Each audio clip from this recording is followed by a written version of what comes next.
Hey, what is going on, everyone? I'm out here on this patio, just enjoying this nice cold weather out here with my dog. It's actually sunny out here. My wife and I just got back from the Adventure of the Seas Royal Caribbean cruise yesterday. We had an absolute blast. I'll be doing another video about Royal Caribbean and comparing it to Carnival. I'll be doing that probably in the next couple of days. Got a lot of videos to catch up on, so we've kind of been out of commission for the last, 5 or 6 days, just traveling, driving to Galveston, doing the cruise, driving back from Galveston. So I'm, operating on fumes right now, but had a great time, and I'm looking forward to really doing a video to discuss the various cruise options and just the comparison of Royal and Carnival. Got a couple more scheduled. I'm looking forward to those. But hey, I wanted to hop on today to talk about the minimalist 30-30 rule. So what they were talking about in one of the videos, and you probably hear my family in there, we all kind of reconnected because the kids have been gone for a few days as well. So I'll pardon that, but hey, we're gonna keep it real on here. We're not gonna edit anything, as you already know. But so one thing the minimalists talk about is the 30-30 rule. And their 30-30 rule basically is that if it costs $30 or more, that they wait 30 hours to decide whether or not they really need that purchase. And I said, man, I think that's a really good rule to operate by. You could even do 100, $100 or more, you wait 100 hours, basically 4 days. And I thought, man, $30 or more, 30 hours. And I was really thinking to myself, I think that's a really good principle. That's something to take into 2023 that can really help me and my family with our financial situation. And let me kind of explain a little bit. I was at Costco the other day prior to the cruise, and I walked by a couple of items, and one of them was like a phone mount for the car, and it was like a 2-pack, and if I'm not mistaken, it was like came to about $40. No, it was like $35, $30, something like that. And then right next to it was the multiple charge console or whatever you want to call it for your car. So that came in a 2-pack as well. I was like, okay, we're about to make this drive from, the DFW area down to Galveston. It's about a 4.5, 5-hour drive. I would love to have a mount for my phone because the mount that I got from Five Below sucked.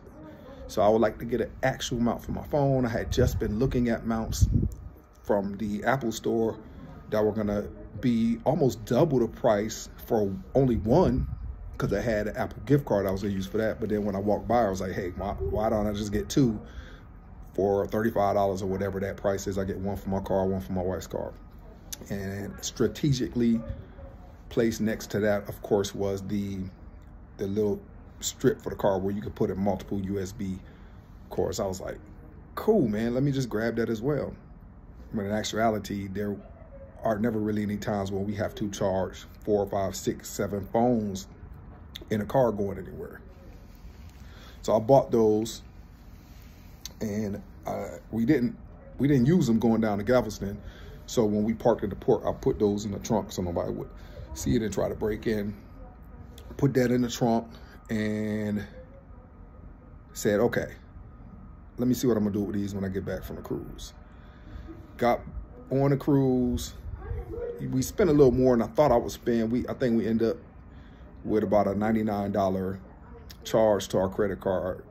And I was like, okay, cool, we could pay that out of our account, or we could take these items back and almost cover the whole credit card bill. So I took them back to Costco. We got about a $70 refund for those. And I said, okay, cool. And I thought to myself, that was an impulsive purchase. When I walked in there, I didn't necessarily need it. And the fact that I walked by those items doesn't mean I needed to buy it. So imagine had I used the 30 and 30 rule that the minimalists talk about, I wouldn't have bought those items. I would have waited on it and decided whether or not I really wanted it. So I guess I kind of do something similar. Like I make the impulsive purchases And then I find out like 3, 4, 5 days or a week later or 2 weeks later, hey, I really didn't necessarily need the item. It's still in the box. So the fact that I rushed to buy it and it's still not open, I might as well take it back. I didn't need it then, and I don't need it now just because it's on sale or just because it's on display. And then I was thinking about, so I got the Invicta watch.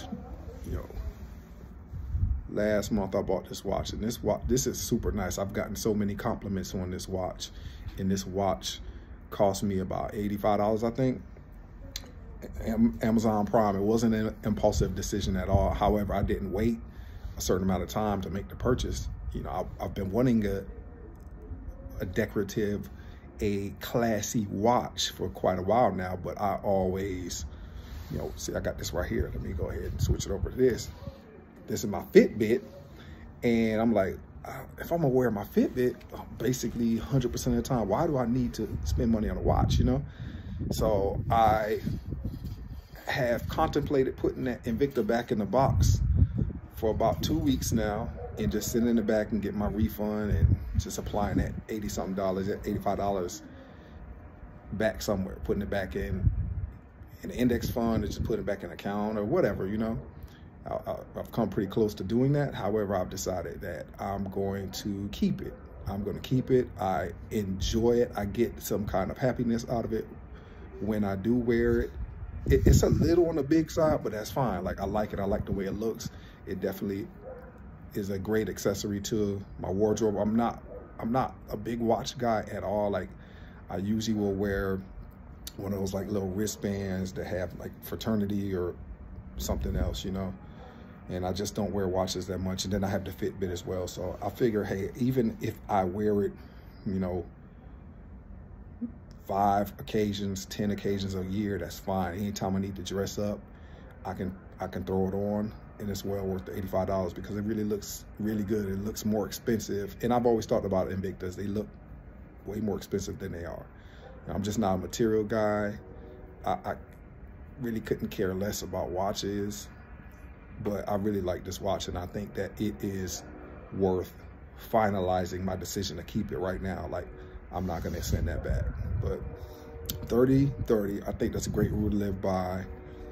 Maybe even do 24-24, 25-25, whatever. However that may look in your world. In my world, it basically is gonna look like, thinking prior to purchasing, or even if you purchase, keep it in a package and put it to the side, and you decide from that point on whether or not the inconvenience of driving back to the store is worth more than deciding to keep the item. If you go in and go to the UPS store and decide to send the item back, which I've done multiple times over the last month or so, then that means that you really didn't need it anyway and you didn't necessarily want it. So, but hey, this watch actually sparks joy, and for the price, I think it was very well worth it, so we could keep it. But hey, I wonder what you guys think. Drop it in the comments below. If you have not, subscribed to the channel already, please do so. Please like this video. I really would appreciate the support. I'm on a mission to get to 5,000 subscribers by the summer, so I can't do that without you guys' support. So I don't want to ramble, but hey, you all have a wonderful day, wonderful new year. I'll probably get on to do some more videos before then, but hey, I love you guys. Appreciate the support. Y'all have a phenomenal day. Take care.